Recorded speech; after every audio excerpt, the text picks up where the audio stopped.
Hi అండి. బగారాలోకి మంచి కాంబినేషన్‌గా మటన్ కర్రీ ఎలా ప్రిపేర్ చేసుకోవాలో చూద్దాం.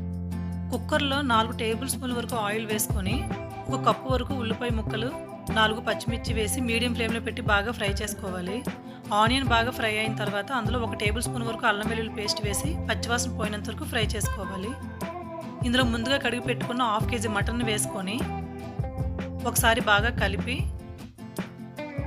హాఫ్ టీ స్పూన్ పసుపు, 1 టేబుల్ స్పూన్ వరకు సాల్ట్ వేసుకొని బాగా కలుపుకోవాలి. మూత పెట్టి మీడియం ఫ్లేమ్‌లో పెట్టుకొని 10-15 మినిట్స్ అందులో ఉన్న వాటర్ పోయినంత వరకు ఫ్రై చేసుకోవాలండి. 2 టీ స్పూన్ల కారం, half teaspoon garam masala, half teaspoon ధనియాల పౌడర్, కొద్దిగా కొత్తిమీర వేసుకొని మసాలా అంతా మటన్‌కి బాగా పట్టేలాగా కలుపుకోవాలి. 2 గ్లాసులు వాటర్‌ని యాడ్ చేసుకొని ఉప్పు, కారం సరిపోకపోతే ఇప్పుడే చూసుకోవాలండి. కుక్కర్ విజిల్ పెట్టి 6-7 విజిల్ వరకు రానివ్వాలి. మటన్‌లో గ్రేవీ అనేది కొద్దిగా ఎక్కువగానే ఉంచుకోవాలండి. చల్లారిన తర్వాత చిక్కబడుతుంది.